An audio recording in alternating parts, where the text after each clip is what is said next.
Dear students, good evening. Welcome to Law Excellence IAS. Let us start the discussion on today's newspaper, that is 1st June 2020.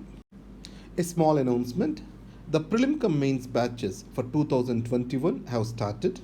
Initially, they will be conducted as online live classes, and offline support is provided once lockdown is lifted for you. So, please call this number 9052193939 to make necessary inquiries. So, in the midst of this COVID 19 crisis, to meet the challenge of stay and other things, a residential campus is started in Hyderabad. You can also make inquiries about the residential campus. Before going into the discussion, let us see the personality of the day. That is, Harsha A. Poddar is an IPS officer. So, my point here is there are two aspects. One is law and order, the other one is development. So many a times IPS officers are seen as part of law and order establishment, and IAS officers and others are seen as part of developmental establishment. But this kind of separation is not good. A stable law and order system is required for development to happen, and then development creates the stable law and order system. It means law and order and development mutually reinforce with each other. So he has shown that in reality. Mr. Poddar, he has started a project that is called Wood On. This project is meant to train or develop the skills among the unemployed youth, and this can be seen as a solution to the problem of extremism in India. So, we can quote Harsha A. Poddar to talk about the relationship between law and order and development. The scheme which he started is Wood On. So there is no inhibition or there is no kind of regulation that law and order people shall not involve with development. They are mutually dependent with each other. Order and development, they mutually reinforce with each other. And we have another picture in the news. So you know, Mr. George Floyd, an African American man, he was put on the ground and finally he died because of the pressure or force applied by that policeman in Minneapolis in United States of America. So that has finally led to a huge movement across US, that is Black Lives Matter. So here George Floyd was pleading to that policeman that he is about to die, he is unable to breathe. Even then the policeman did not lift his leg from his neck. In this context, normally we expect solidarity of a policeman with another policeman. Many of the African American men, women, they have taken onto the streets saying Black Lives Matter. In this context, in Florida, the policeman sat on their knees in support of these agitators. So, why they are looking at? They see that it is not white or black. It is not Republican or something. What matters is the life. So that is what is the message they wanted to send by showing this kind gesture towards the agitators in the state of Florida. So you can quote this George Floyd as an example to explain how marginalized section suffers from vested institutions or established racism across the institutions. That can be shown as an example. First, we are going to discuss deep, and this is followed by targeted news analysis. The respective newspaper pages are being given for Hyderabad and Bengaluru pages over here. And you will also be conducted a test. A 10 questions test is given at the end of this discussion, and the link will be pasted. And please do take that particular test to test yourself after the class. You can visit and enroll yourself at elearn.laix.in to take your particular test. The first article for discussion, it is time for a universal basic income program in India. I believe that it is not just for the India, entire world, it is the time to launch a universal basic income. Why? Many kinds of insecurities have increased for the people like never before. That is, the job loss is there everywhere. And second thing is, the automation is coming up on the other hand as a solution to the problem of COVID-19 crisis. So we have one way COVID-19 crisis which is taking away the jobs. The other way automation is also taking away the jobs. In this context, what will happen with this joblessness or unemployment? What will happen? First is the demand in the market will decrease. When the demand decreases, who will buy the products? Without demand, without consumers, what will happen to all the production made through this automation? We do not know where it will go. So, in this context, this particular article is written. So, we will try to understand what is universal basic income, what are the changed circumstances. We have to analyze this UBI. Let me explain this way. Universal basic income, it stands like this. Universal means all. It means do not exclude anyone. Basic means it is a survival income. Income means we have to provide for cash. So not in kind. We are not going to provide rice, etc., which are in kind transfers. We are going to provide only cash. So universal basic income means an income which is given to all without any conditionalities. That is what we call universal basic income. So what was this argument in the West? In the West, the argument has come up in the context of automation. So automation is killing the jobs. If you see the Silicon Valley, which is center or hub for this automation, it has an economy of $4 trillion, but it just employs 1.2 million, that is 12 lakh people. So $4 trillion economy just providing for 12 lakh employees. It means the employment elasticity of this next generation technology or intelligence is very less. We cannot create more jobs. So that's why the argument has come up. When we come to the countries such as India, the universal basic income can lift the people out of the poverty. As of now, we are providing many schemes, but these schemes are unable to eliminate poverty. So that's why if we have to eliminate poverty, providing for the direct cash transfers to the people is the way forward. In this context, UBI was proposed in 2016-17 economic survey. But we cannot call India's proposal as UBI per se. Why? The economic survey has provided that only 75% of the people has to get this economic support. It means the rich 1/4, these need to be excluded. And the 4.9% of the GDP is expected to be spent on this particular UBI. And third, the family income is expected to go up by 40,000 rupees per annum if we can implement the same. So in this scenario, what are the changing circumstances? One is COVID-19. It is impacting the working class the most. We saw the migrant workers crisis. You know that 90% of the employees in India, they are in informal sector. They do not have any social security benefits. Obviously, they need some kind of the support to live and survive. And second, automation is also on way in India. But more than this, the poverty is expected to deepen with COVID-19 crisis because the economic growth is expected to be 1.9% this year. And IMF estimates that the global economy is expected to shrink by -3%. It means that we are going to have a situation which is worse than the global depression. The depression, Great Depression, worst situation is coming up. In this case, to save the lives of the people, we need to bring in this particular universal basic income. That is the argument. Hope I am clear to you. Now let us see the positives and negatives of this universal basic income. Now, what are the positives? We know it reduces poverty. And the next is, it provides for the necessary life support in this COVID-19 crisis. And then, how are we giving the money? We are giving as cash transfers, yes or no? As we are giving the money as cash transfers, obviously the bureaucratic costs, the establishment costs will be less. So the bureaucratic costs will come down.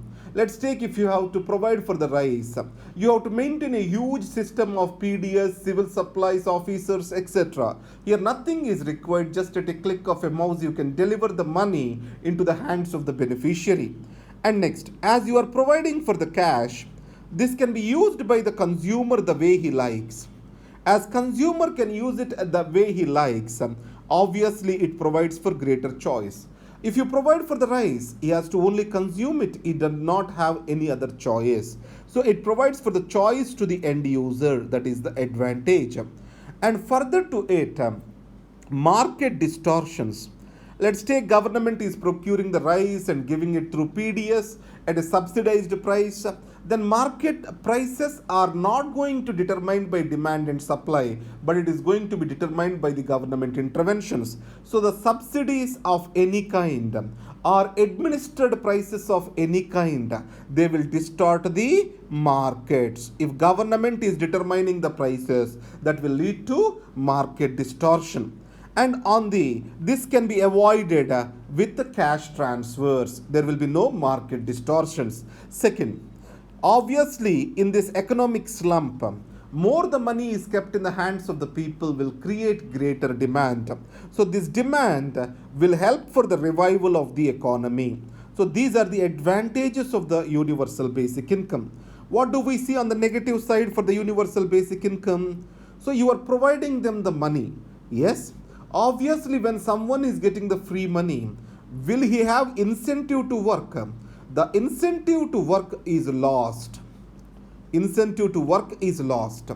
And the second is expensive to the government. Almost close to 5% of GDP has to be spent on it. And added to that, many of the existing programs have to be done away with. It means there is a lot of political cost of discontinuing these programs now. The next problem is, more the money is entering into the hands of the people, it increases the prices and inflation. That is what we talk about. But in this economic slowdown times, we don't think this is a big problem for us. So the way forward for India is, yes, we can exclude the rich and affluent from universal basic income and can initiate this program, and it is necessary because of the economic conditions and also lack of the necessary social security benefits to most of the informal sector in India. A phantom called the line of actual control. You know that border skirmishes are going on between India and China. In this context, this line of actual control is not clearly defined even today.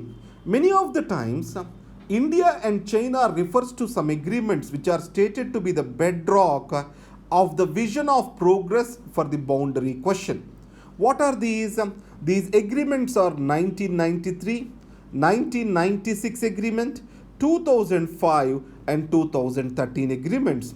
These all agreements are said to be the bedrock for the resolution of the border dispute. So in this article, we will analyze what these particular agreements are and how they are flawed, that we are going to see here. The first agreement was signed in 1993. This is agreement on the maintenance of peace and tranquility along the line of actual control.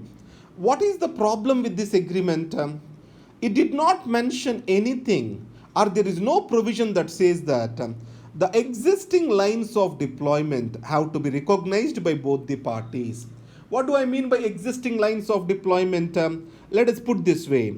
So where is your position as of now, your army's position? Where is my army's position? So we will mark those and either you move forward or I move forward, and in between we create no man's zone. That kind of agreement has to be made, but no such a provision exists. Ambiguity is still continuing. Whenever the ambiguity continues, what will happen? In that uncertainty, both the sides wants to take advantage. It has led to competitive build-up of the infrastructure on both the sides. Now, in 1996, both the countries have agreed for certain confidence building measures in the military field along the line of actual control. So here, both countries agreed to reduce or limit their respective military forces. but China did not take the effective steps. And 2005, this is the most important agreement. This is agreement on political parameters and guiding principles for the settlement of political parameters and guiding principles for the settlement of India-China boundary question. So in this case, April 11th, 2005 agreement, it has given broad principles that has to guide the dispute resolution, and then an interlocutor is also appointed on both the sides. They also say that the populated regions on either side of the border, the settlements of the people, these have to be taken into consideration. But still, the clarity on LAC is not coming up, is not discussed. And 2013, when Manmohan Singh visited China, border defense cooperation agreement is been made. It is about creating some high-level military contacts to address any kind of skirmishes that come between two armies along line of actual control. So in spite of these many agreements that are existing between these two countries, still we do not have the clarity on LAC. Both the countries have their own perceptions. In this scenario, the China wanted to take an advantage of this lack of clarity. So that is what is clearly visible. And added to that, as China is on higher side, or else on relatively high altitude, it has definitively an advantage over India. That's why China thinks that it has geographical advantage and India is geographically vulnerable in this particular region. The next article for discussion, it is open with caution. This is about lockdown, how to lift the lockdown to ensure smooth economic activity and at the same time to protect ourselves from COVID-19. See carefully.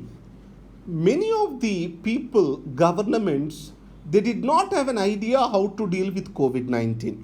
So in those circumstances, the countries thought that the lockdown is the best way forward.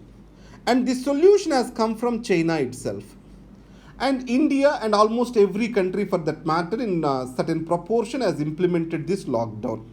Now if you take Switzerland, Sweden and to an extent Singapore, though these did not effectively implement lockdown, still the number of cases are very less. Even if you take Australia, there was no lockdown. There are no cases in Australia. So is lockdown is the perfect solution? We do not know. Now in this case, further, today the economic hardships of this lockdown are very high. Today there is a situation that many people will die because of the hunger and lack of the necessary financial support rather than due to COVID-19. So it was clearly visible to us in the form of migrant workers crisis. And the next is, as we have imposed the lockdown, opening the lockdown is also seriously need attention. How shall we open it? First, let us ensure health care and other emergency services, these are being uninterrupted. And then vulnerable people, these shall be provided for all the necessary support services to be delivered at home. And the third thing is, with regard to the mass gatherings, these have to be avoided even today. Next, many of the people are losing the jobs. So universal PDS can be a savior for all of us. And then the people shall be regularly reminded of a healthy public behavior. These all the things shall be continued along with Unlock 1. That is what this article emphasizes. The next article for discussion, it is the waning of subaltern solidarity for Hindutva. So this article essentially says that the migrant crisis brought in by the COVID-19, it is weaning of the necessary support for Hindutva project. This article is a bit politically charged. So I'm going to give you the essence of the article and how it has to be used in the examination.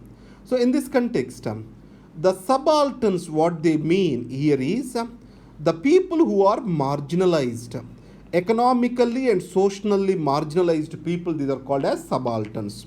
So these marginalized sections of the society, These are major vote bank to Prime Minister Modi in 2014 and 19 elections. These numerically weaker subalterns, they wanted to create an niche in a political field. So that's the reason why OBCs and added to that SCs, STs who do not belong to dominant caste. Let's take non-Adavas among OBCs, non-Jatavas among SCs in UP. These all have become the vote bank of Prime Minister Modi and BJP. And the next is BJP also has consciously worked that it is no more a party that opposes reservations and also that opposes all kinds of discrimination towards the Dalits. So the party is able to rebrand itself in the states of central India and northern India. So added to that, you have the charismatic leader in the form of Prime Minister Modi. These all have paved for the victory of BJP in 2014-19 elections. Now, the migrant crisis clearly exposed that these people did not really matter to the governments of the day. Either it is to the union government or to the state government. Probably the negligence which these people have faced might convert these marginalized sections away from the BJP which is there in power at the center. That is how these articles are talking about. Now, what is the essence we need to take to the examination? That is, every crisis, how it is dealt, it gives life to a new leadership and new political vacuum. So either of this can happen. A new leadership can emerge or it can create a political vacuum from the existing political parties. And such a vacuum is getting created because of the COVID-19 crisis and mishandling of this crisis, especially with regard to marginalized sections of the society. So this crisis can be an opportunity for broadening the democratic base in India. That is what this article emphasizes. The next article for discussion is Friend Turned Foe, the Oli Problem. It is about KP Sharma Oli of Nepal. So he was the friend of India. Now he has become the bitter critic of India.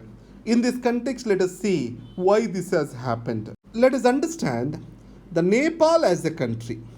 So the Nepal as a country is placed between two boulders. One is China, the other is India. In a way, it is a benefit to Nepal, a boon to Nepal, or a bane. How is that?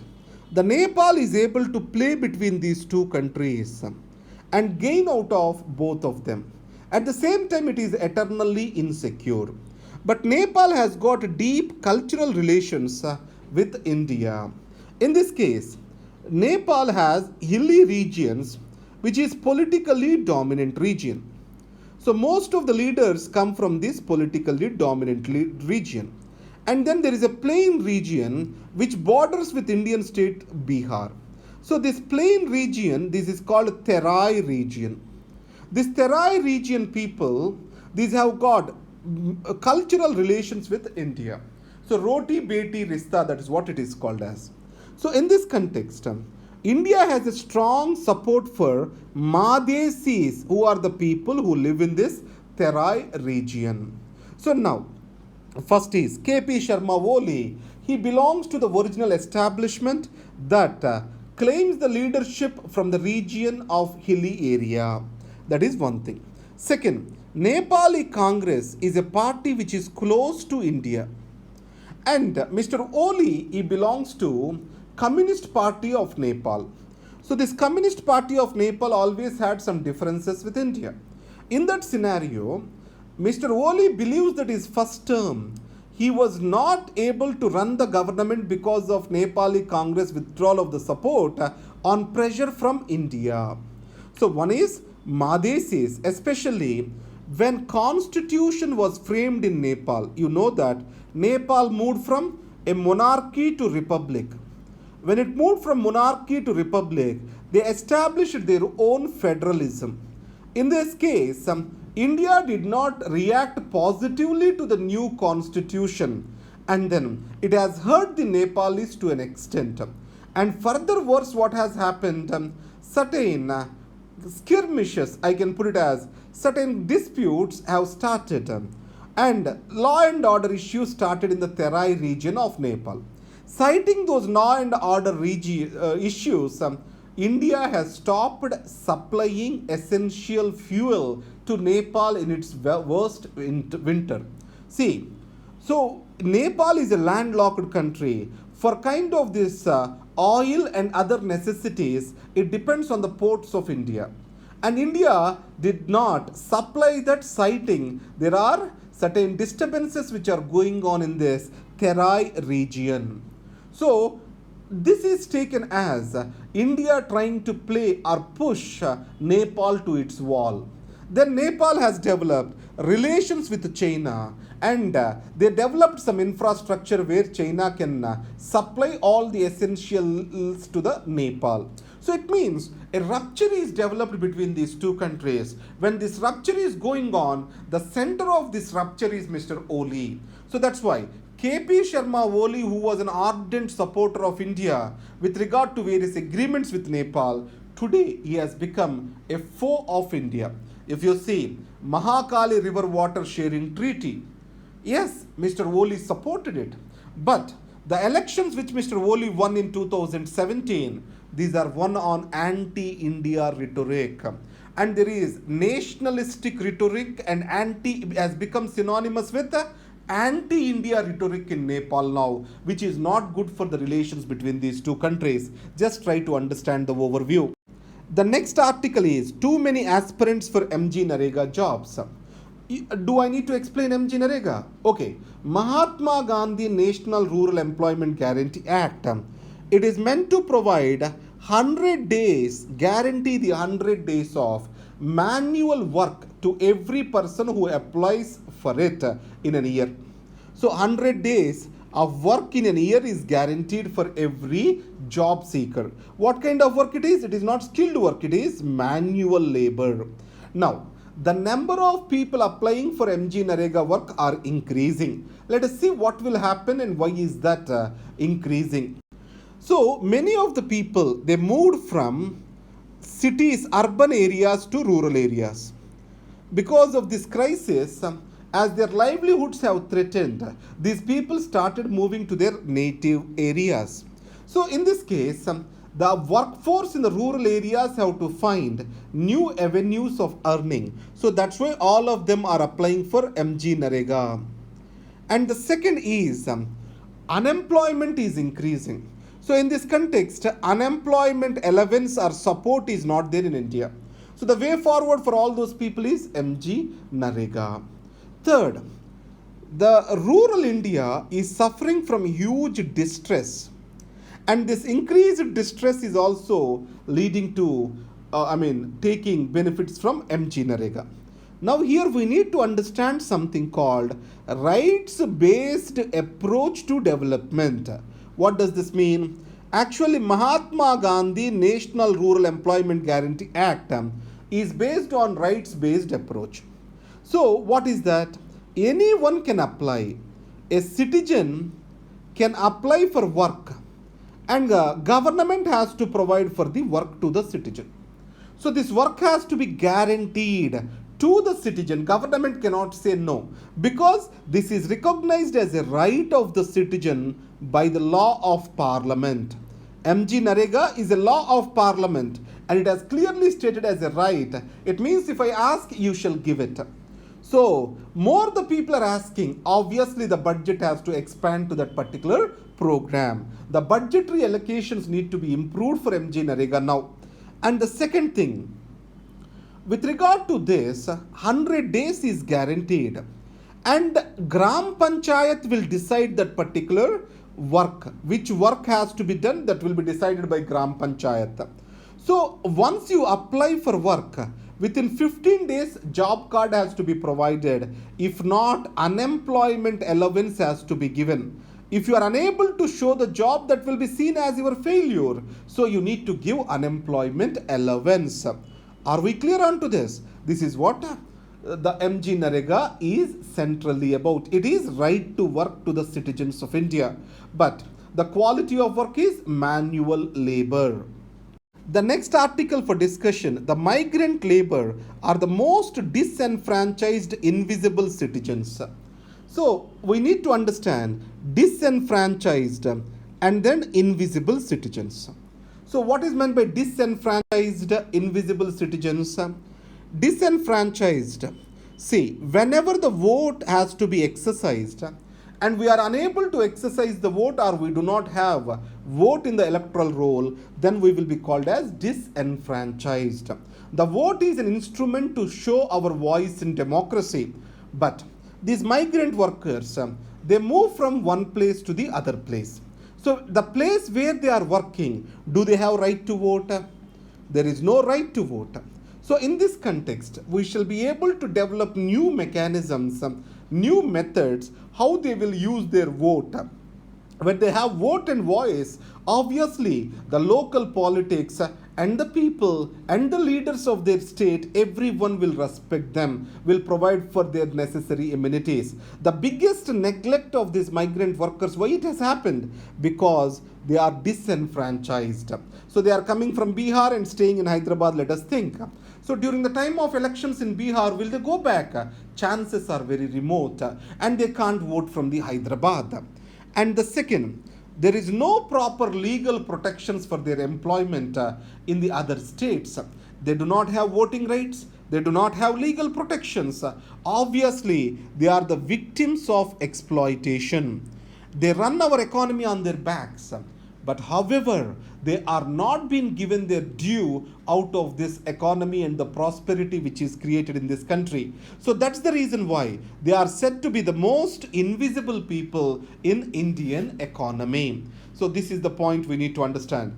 Disenfranchised and invisible are these migrant workers. That is the take home point for you.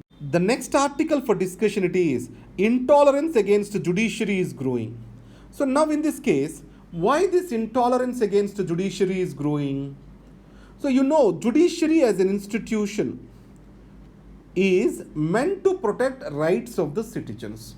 Normally, let us see, what is the inherent danger of a democracy? It can turn out to be majoritarianism or not. If the people get polarized, obviously majority can undermine the minority. That is an inherent danger in democracy. In this context, to check this particular untoward development and to protect the minority and to ensure that justice prevails and justice do not become a victim of majoritarianism, so we have something called judiciary. So the judiciary works in the interests of minority and also in the interests of justice and rights of the people. So in the process, it acts as a counterbalance to majoritarianism and mobocracy. So that's the reason why, that is the very reason we need to ensure the credibility of the judiciary. If credibility of the judiciary is lost, then the democracy will be in peril. In this case today, the social media and misinformation which is growing in social media, fake news, etc., these are becoming a big threat to the credibility of judiciary. That is what is justice. Sanjay Kishan Kaul, SK Kaul says. This is the essence. So finally we have the questions to discuss. Now in this case, the Delhi and Mumbai are the two places with the highest percentage of migrant population. Obviously the mega cities have the highest migrant population. And female dominate interstate and inter-district migration. No. Male dominate interstate migration and female dominate inter-district and intrastate migration. Now there is no law as of now to regulate interstate migrant workers. There is a law which is enacted in 1979 which was not effective. So these two statements are wrong. Answer is one only. Now, universal basic income. Try to answer this particular question by yourself and post your comments in your answer. Now, thank you very much. Have a great day. Thank you.